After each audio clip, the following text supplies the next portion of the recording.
Bienvenue à tous, vous êtes bien sur la WTF. À la fin des années 90, le catch entre dans une nouvelle ère, plus agressive, plus spectaculaire et surtout plus iconique. Au cœur de cette révolution, deux hommes, deux visions, deux légendes. D'un côté, le charisme à l'état pur, de l'autre, le pouvoir absolu. Bienvenue dans l'histoire de la rivalité entre The Rock et Triple H. Les débuts. Tout commence avec deux jeunes talents en pleine ascension. The Rock, membre de la Nation of Domination, impose son style et son micro. Triple H, lui, fait partie de la rebelle Degeneration X.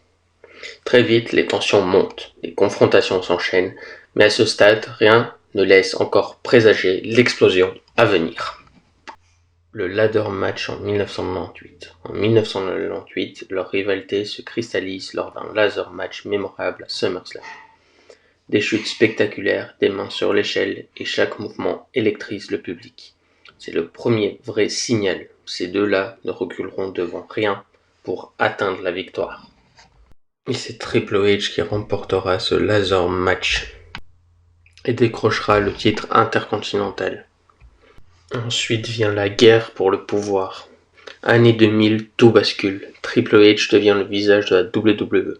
Champion, manipulateur, soutenu par Stephanie McMahon. Il contrôle tout. Mais un homme refuse de plier. The Rock. Charismatique, adoré du public, il devient le symbole de la résistance. Chaque affrontement entre les deux devient une bataille pour le titre et pour le contrôle de la fédération. Les préparatifs avant WrestleMania. Avant WrestleMania, la rivalité devient plus qu'un simple combat pour le titre. Chaque segment télévisé devient une mini-bataille psychologique. Le public sait que l'affrontement à WrestleMania sera le clash ultime de l'attitude Era. Mais pour moi, leur meilleur match reste celui à Backlash 2000. Nous en parlerons après. À WrestleMania 2000 ou WrestleMania 16, la rivalité entre The Rock et Triple H a atteint un niveau inédit. Mais c'est pas un simple face-à-face. Triple H doit affronter The Rock, Mick Foley et The Big Show dans un match à 4 en Fatal 4-Way pour le championnat WWF. Un match chaotique où la stratégie, la trahison et la manipulation jouent un rôle central. Triple H est le champion en titre et compte sur Stephanie McMahon et Shane McMahon pour créer des distractions et contrôler l'issue du match. The Rock doit se battre non seulement contre Triple H, mais aussi contre la taille et la force brute du Big Show et la folie imprévisible de Mick Foley. À l'issue d'un match chaotique et intense, Triple H conserve son titre. Après leur affrontement explosif à WrestleMania, la rivalité a atteint un nouveau sommet à Backlash 2000. Ce match n'est pas juste une revanche, c'est une bataille pour l'âme du championnat WWF. Triple H, champion en titre, utilise toutes ses stratégies en plaçant Shane McMahon comme arbitre spécial. Mais The Rock, de son côté, est motivé par la vengeance et le désir de prouver qu'il est le véritable leader du roster. Le combat est intense et imprévisible.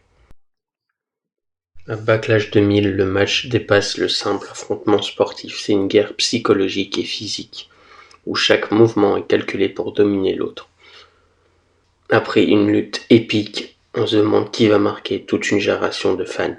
Et c'est The Rock qui remportera ce match et décrochera le titre de la WWF. Après Backlash 2000, Judgment Day 2000. Ils s'affrontent dans un Iron Man match, 60 minutes de combat sans relâche, avec comme arbitre spécial Shawn Michaels.